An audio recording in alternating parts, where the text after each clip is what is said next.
You know, the past few weeks we've been looking at the hope of the resurrection and how Jesus appeared to a number of people, showed that he had been raised from the dead. He first came to Mary Magdalene. A couple weeks ago we talked about Mary, remember? She was the first person to see Jesus. And he called her by name. Remember, she thought he was a gardener, and then he said her name, Mary, and she realized not only did she see the Lord, but then she knew that he was the Lord. She realized he wasn't just a man, he truly was the Lord. And then last week we looked at, anybody remember?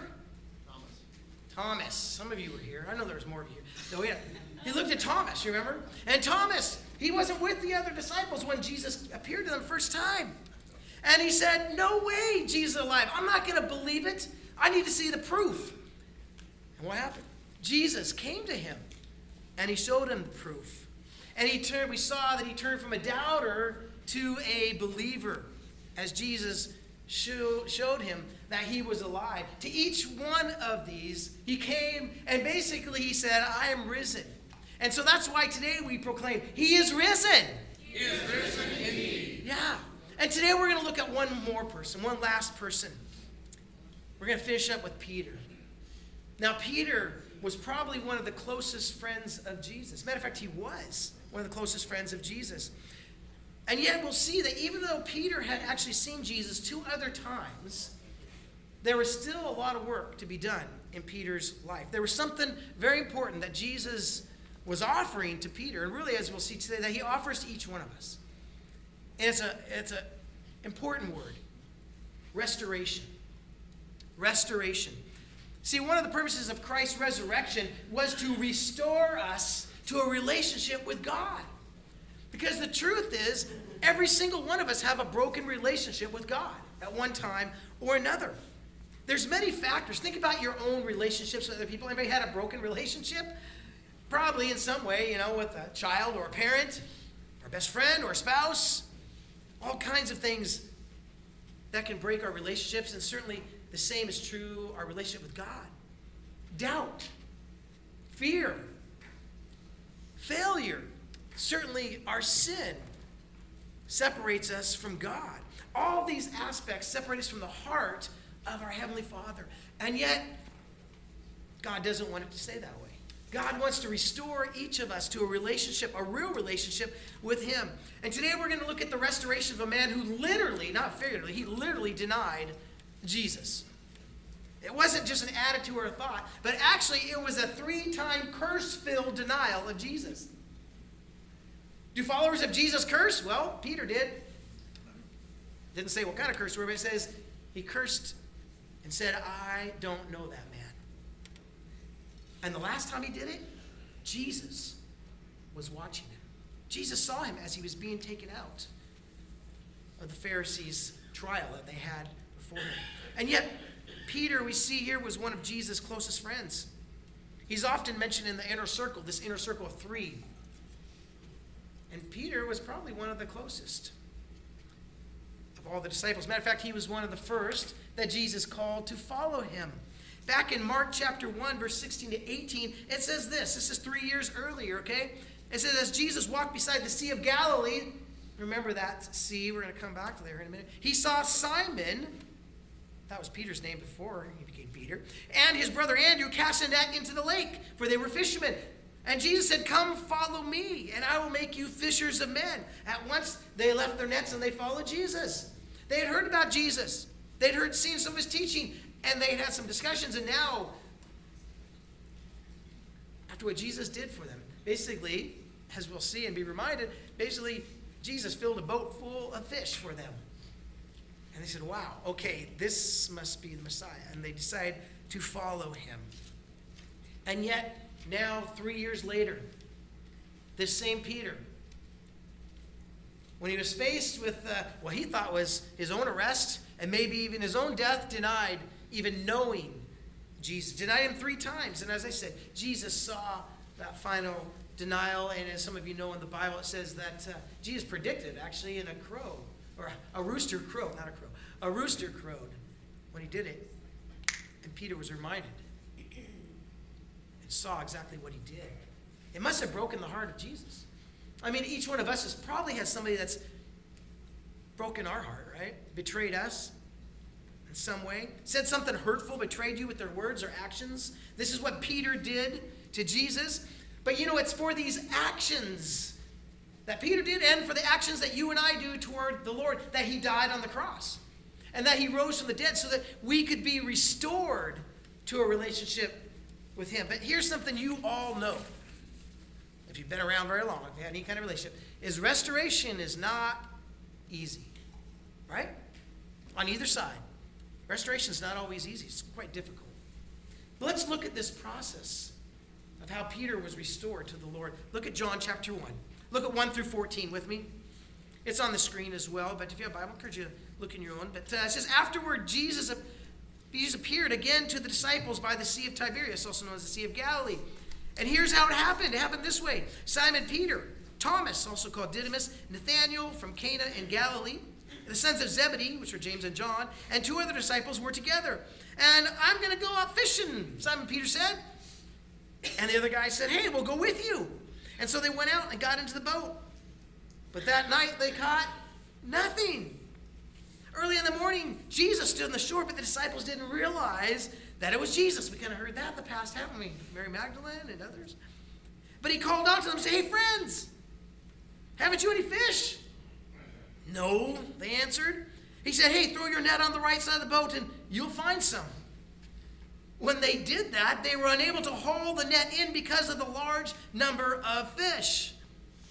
Then the disciple whom Jesus loved, John, that's how he refers to himself in his own book, said, it's the Lord. He said to Peter, it's the Lord. As soon as Simon Peter heard him say that, it's the Lord, he wrapped himself in a garment around him. He'd taken it off. He jumped into the water and he swam back. The other disciples followed in the boat, towing this net full of fish, for they were not more than 100 yards away. When they landed, they saw a fire of burning coals there with fish on it and some bread. And then Jesus said to them, bring some of the fish you've just caught. Well, Simon Peter climbed aboard and dragged the net ashore. It was full of large fish, 153. But even with so many, the net was not torn. And Jesus said to them, hey, come and have some breakfast. None of the disciples dared ask, who are you? For they knew it was the Lord. And Jesus came, took the bread and gave it to them, and did the same with the fish. This is now the 3rd time Jesus appeared to disciples after he had been raised from the dead. What's going on here? Well, the disciples, at least most of them here we see, had traveled back from Jerusalem to Galilee, about 80 miles. What were they doing? They were actually going home. They were going home. Matter of fact, the reason they were going home, not just on their own decision, but actually in Mark chapter 16, verse 7, an angel had given them instructions. So the disciples said, quote, go into Galilee and there you will see him again. And so they did. But they went back to familiar setting, the Sea of Galilee. Why is that so important? Well, because most of those guys, especially Andrew, Peter, James, and John, were all fishermen, as well as probably some other ones. But they were professional fishermen. And so what does Peter do? He says, hey, let's go fishing. Man, let's go back and do what we love and what we know. Of course, evening was the best time for fishing there, and so after dusk, they gathered all their provisions. I don't know if they rented boats or maybe they even still had their old boats there from their dads. But they left the shore, and they went to have an enjoyable night of fishing. I mean, think about it. Those who have been fishing, or maybe especially at night, think about the beauty if it's a clear sky, to see the literally millions of stars above, to see the lake and the land. Maybe it was a full moon. Maybe it was just, they could see what was going on. And, out there was just so calm. And it's just beautiful. Not only that, but, they enjoyed the sky, the water, the wind, and the hearty masculine camaraderie of men fishing, right? How many fishermen and women here? Okay, I thought there might be more because, we live in North Marion, so, yeah. Fishing, hunting, loving every day, right? But they were fishing. But things weren't going quite the way that they had hoped, as we just read. They didn't catch anything. As the night went on, they probably got discouraged, and the casts got fewer and fewer, and the weather got colder and colder, just like happened around here lately. No fish. Finally, morning came. The disciples are tired. They're heading back. They're discouraged. And then they hear and they see someone on the shore kind of yelling, "Hey, friends, catch anything? Any luck?" "No." "Oh, well, why don't you throw it to the other side?" "Great. Another fisherman always knows more than I do. Yeah, okay. Whatever. Okay, whatever. Let's do it." So they do it. And all of a sudden, fish that too many to even get in the boat. It says 153 large fish. They must have been pretty big fish. Those boats, by the way, were not usually pretty huge. The nets certainly weren't. But it's interesting. At this time, all of a sudden, John gets a deja vu. You ever had a deja vu, This is a literal deja vu because this same thing had happened to them 3 years earlier. John understands he realizes it's Jesus and kind of what he's up to. Now, for those of you who maybe don't remember, maybe don't know the story, Jesus did this exact same thing. The exact same thing to them, those four especially, when they were fishing. Do you remember that? Jesus called out to them, said, "Hey, how's fishing going?" They go, "It sucks. We got nothing." And he's like, "Hey, throw it on the other side." They're like, "Who are you? We don't even know who you are." So they did it. You remember that? And then what did Jesus say to them? What did he say to Peter, Andrew, James, and John? He said, "Come, follow me, and I'll make you fishers of men." Come, follow me. And they did. Jesus does the same miracle. Why? Well, for restoration. This was the beginning of the process of restoration. It was the beginning of Peter's restoration, restoring a relationship with Jesus. It was a big deal. It was a big deal because, see, there was unfinished business between Peter and Jesus. Matter of fact, it's we see here Peter going back to his old ways, right? He went back to his old stomping grounds, picked up his old habits in the sense of at least fishing and doing that kind of thing.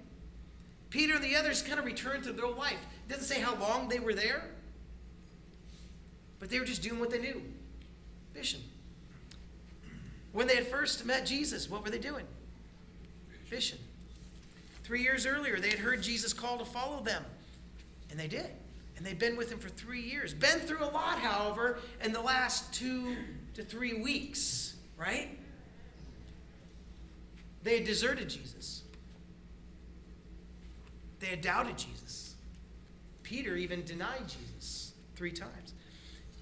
The truth is we've all denied Jesus at different times in our life. Maybe not verbally, but through our attitudes or our actions, through how we've treated others or how we've treated him, we've denied him. Some of you, maybe if you're honest, you kind of return to your old ways. Maybe some of you have made commitments in the past. Maybe you grew up going to church, or maybe you went to camp or to youth group or to Young Life or something like that, and you made a commitment to the Lord, but if you're honest with yourself, you've kind of, gone back to your old life. Yes, you believe in Jesus, but you kind of denied him more than you want to admit. I mean, you only come to church, when it's convenient, when there's nothing else really going on, or maybe on a holiday like Easter. Or even more importantly, you rarely think about him during the week, or how your attitudes and actions should honor him. That's not even really a part of your thought process.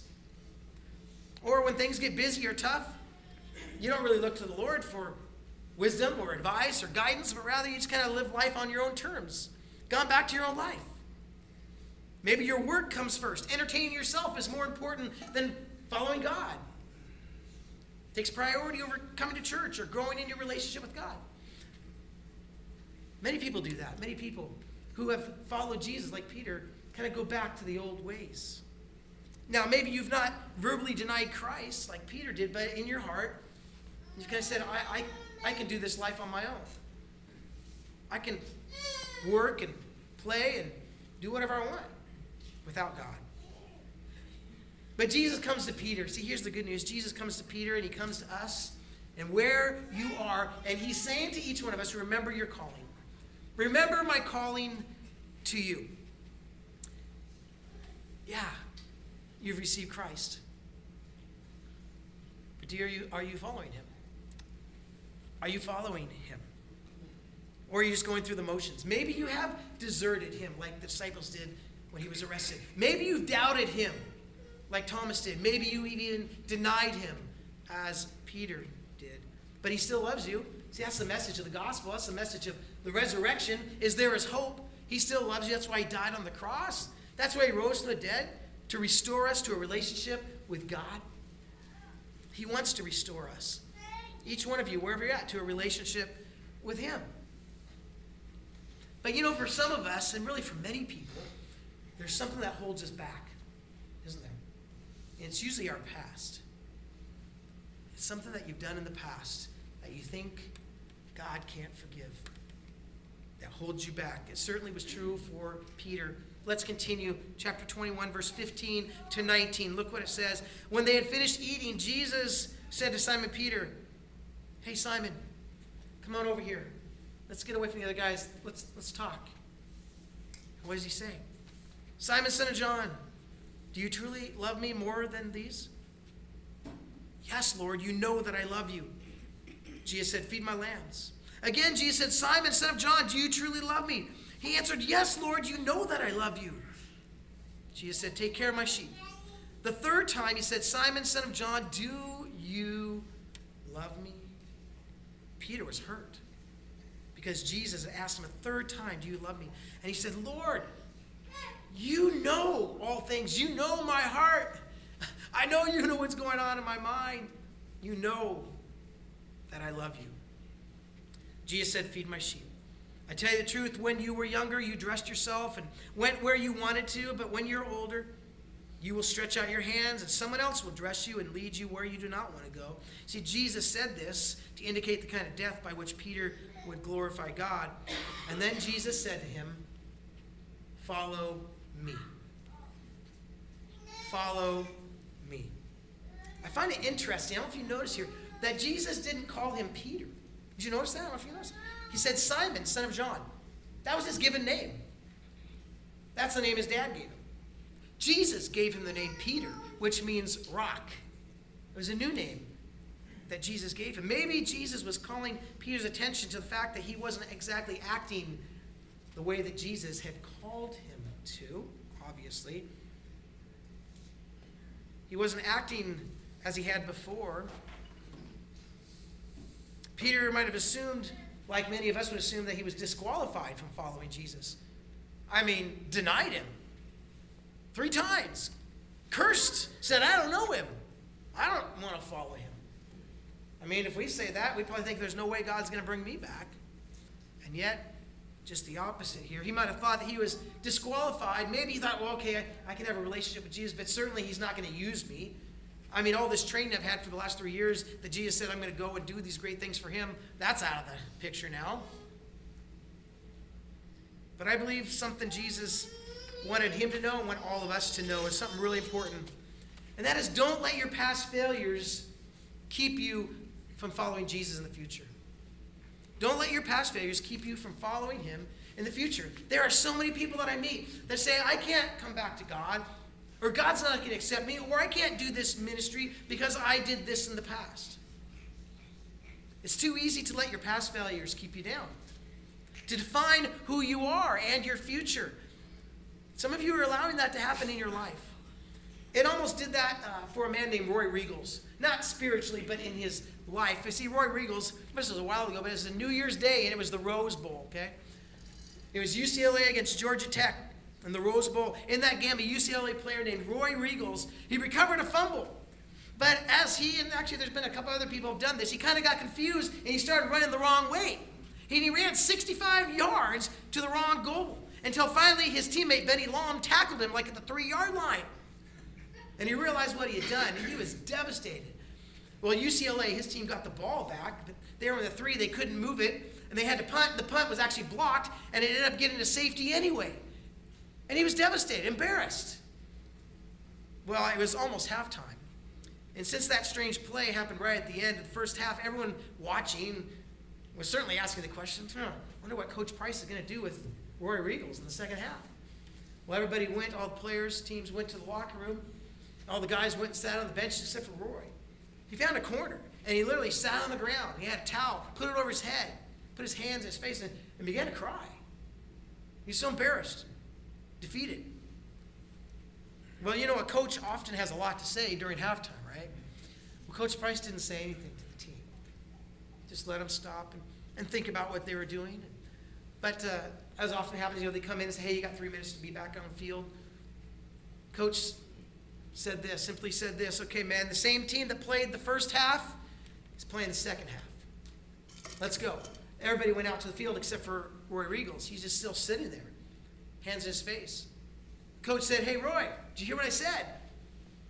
He didn't say anything, didn't respond. Coach went over, put his hand on his shoulder and said, Roy, get up and go back and play. That's only the first half. You got a second half to play. Roy Riegels got up, went back. Even after saying, you know what, Coach, I can't do it. I've embarrassed myself. I've embarrassed you. I've embarrassed our team. I can't go before anybody. Coach said, that's the first half. That's just part of the game. You got a second half. He went back in. And the Georgia Tech players, if you talk to them, they would say, there's no man who played harder in his entire life in the second half of the game than Roy Riegels. And you know, that's what sometimes God's calling us to do. Maybe you've messed up the first half of your life. Maybe you're here this morning. You haven't been to church for a while. Or maybe you've come to church a lot, but you know in your heart that you're not really following Jesus. You don't really have a relationship with him. Don't let that keep you from coming back to him. We all make mistakes, right? We all feel embarrassed. We've embarrassed others. We've embarrassed the Lord. We've sinned against others. We've sinned against God. Some people, maybe you have family and friends, maybe this is a message they need to hear, that, you know, they feel that their past failures keep them from being restored to God, to Jesus. But we see here with Peter, that's not the case, and it's not the case for each one of us. Jesus shows us through Peter not to allow that to happen. Peter denied Jesus 3 times. He had failed Jesus when Jesus needed him the most, really, when Jesus was on trial, right? Going through the most difficult time.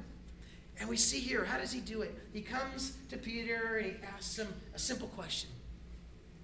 Do you love me? Do you love me? And 3 times, the same number. You guys are bright, right? 3 times, no coincidence. 3 times he denied him. See, it wasn't meant to humiliate Peter. That's not Jesus' intention. Rather, it was ultimately to help him to understand that Jesus was reconciling him to himself. These 3 confessions of love were really a counterpart or counteraction to what Peter had done before. Not that he earned Jesus' forgiveness, no. But simply to realize, okay, what you did in the past is not define your future. Jesus was reinstalling him, restoring him to relationship and to his calling. Peter, the great rock, had been crumbled through the failures of denial. But now he was being restored. And as many of you know about Peter, he was a rock for the starting of the church. The truth is that our failures bring us face to face with our weaknesses, our inadequacies. See, you're no different than I am. I'm no different than you are. We all have failures and inadequacies and sins and things that separate us from God at times. But these things, ultimately, part of the reason that they're there or that we have them, and that God allows us to go through those things too, is to help us to see our weaknesses. To help us see our inadequacies, that we can't live this life on our own. We're not meant to live this life on our own. I want to challenge us. I want to challenge each one of you, wherever you're at, is to know that Jesus' resurrection was for your restoration. Jesus can restore you. Don't let the past keep you down, okay? Don't let it keep you from following God's call in your life. And how do you do that? Well, the first step is exactly what Peter did. And that is to affirm your love for Jesus. To affirm your love for Jesus. It's kind of interesting. We see this scene. It says that Jesus built a fire. If you know a little bit about when Peter denied Jesus, it was around a fire. Do you know that?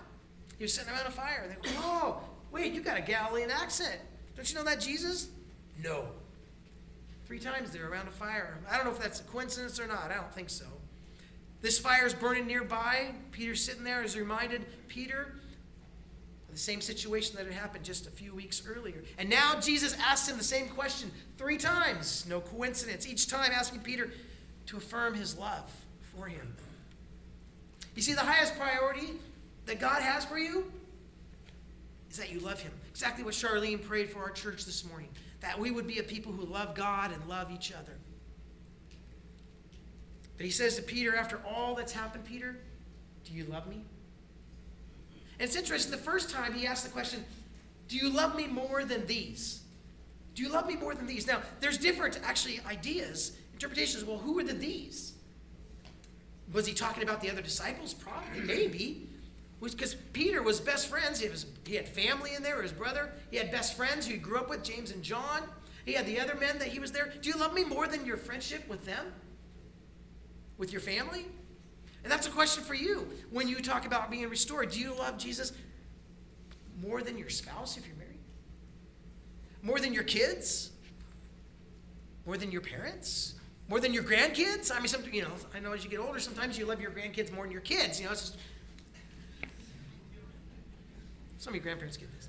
But that's a good question. Do you love Jesus more than anything else? See, Jesus actually said, if you're going to follow me, he actually used a strong word. And he said, you must hate.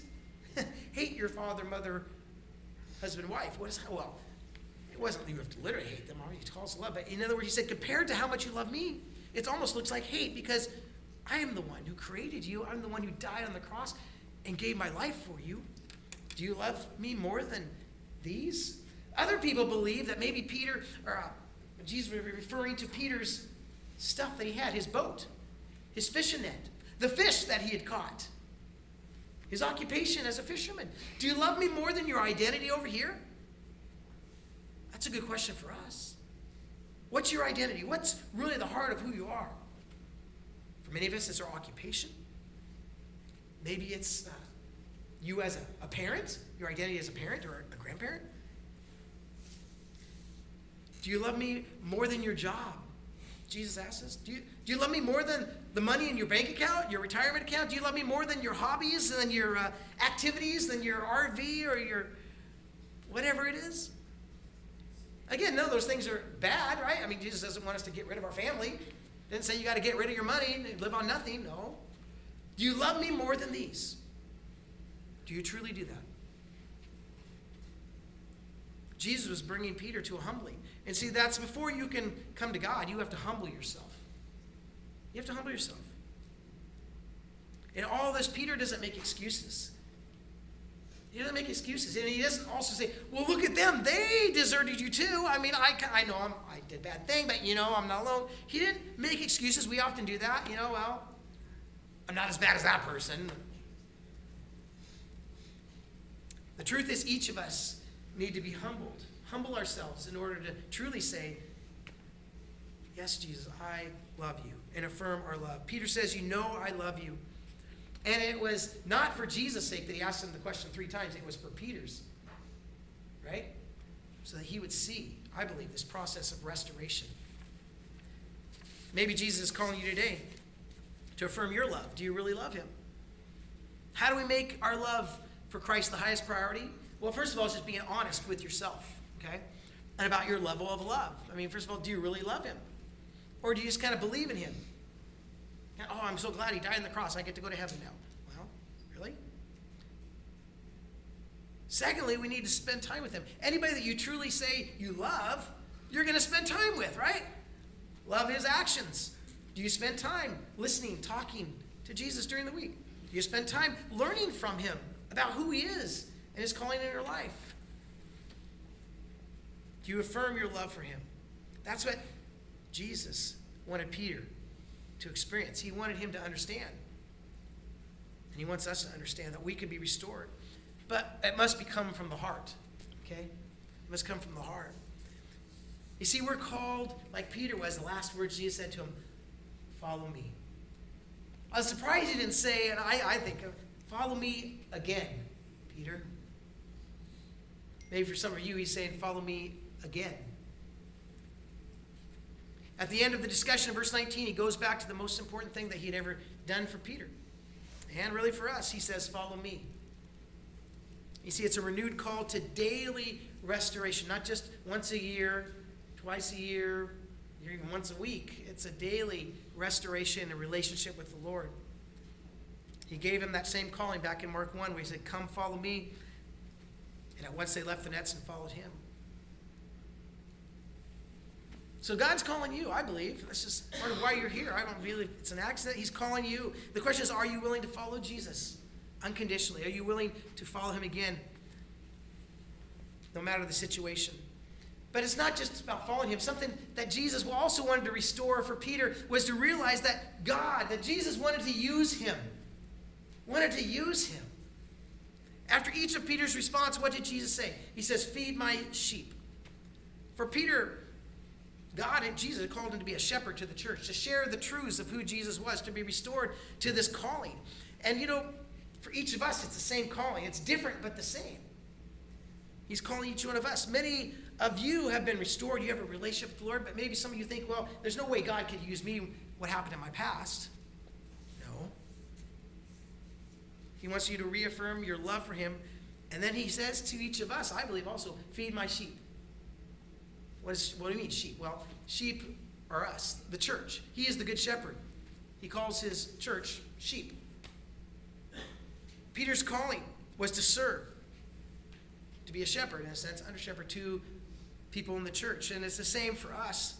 And it doesn't just happen in a building, okay?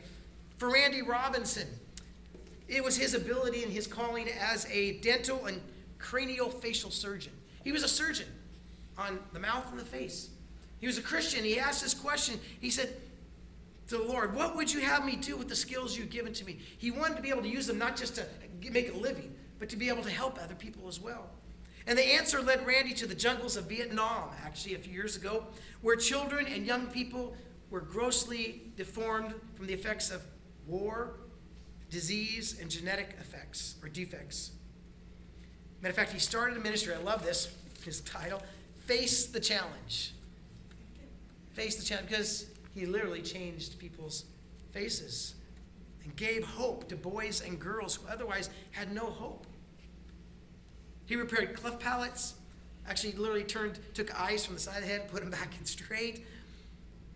He removed defects, administered vaccinations, gave checkups, prescribed regimens of treatments for thousands of children.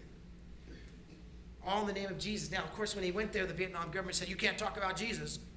No preaching. So Randy and his team let it known in private conversations why they were there and for whom they were doing it. So much so that the gospel and the love of Jesus spread throughout that region, and many people, many boys and girls and families came to put their faith and love in Jesus.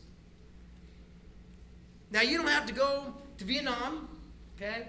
Or you don't even have to go to India, which is the ministry we support. You don't have to be a doctor. God's given you gifts and talents, right? But Jesus says to each one of us who are following him, feed my sheep. Be a part of my church. Encourage one another. Build one another up. And it's such a joy. It really is to see a church like ours. Now, maybe there's other churches. I hope there's other churches like that, but I think we have one of the best churches. Not because of our size. Not because we're small or big compared to other churches, but because of the people that we have in them. So many, as I look around, who are part of our church, serving in so many ways with joy. Serving at kids and Kingdom Kids and VBS and our Sunday morning. So many people. So many people who come early and set up and take down for church and come and help run the sound, the video, and on the worship team. People who bring snacks and people who help bring money and help buy groceries for backpack buddies. And it's not just within the church, but serving outside the church at places like Pregnancy Care Center, helping moms who find themselves pregnant, maybe without a husband or maybe with a husband. And showing God's love, who helps support that and are part of that. Those who are part of Love Inc. and so many other things. And so many of you who are using and investing your time and, yes, your finances generously to show the love of Christ to your church, but then also to our community and literally the world. See, that's what it means to feed my sheep. Are you doing it? Jesus says, feed my sheep. Jesus brought restoration to Peter, and he offers restoration to every single one of us. Are there areas in your life where Jesus wants to restore you? To give you hope and forgiveness, for you to stop looking at your past and look toward the future? Are there places maybe where you have denied Christ? And now you need to restore that relationship. Renew your love. Affirm your love for Christ. Today's message of Easter is that no one is without hope, right? The message of Easter is about forgiveness, yes, but it's about restoration. See, Jesus died, he was buried, and he rose from the dead to restore us to a relationship with the Father, yes, with the Son, and with the Holy Spirit, with God. See, Jesus is risen. He is risen. He is risen indeed. He is risen. He is risen indeed. That's the hope that I hope you have in your life. And for those of you who are restored, many of you are restored, you have a relationship with God, you're walking with him. Listen to Jesus' words also, you feed my sheep. Use the gifts I've given to you, the calling I've given to you, and it's different for each one of us. But if you're following Jesus, allow him to use you. This Easter could be the time where you start to allow the Lord to use you in greater ways. Don't just come to church and receive. Come to church, receive, grow, but then give. Feed his sheep. Build his church. He brought restoration to Peter, and he can build and bring restoration to you as well. I'm going to ask the worship team to come.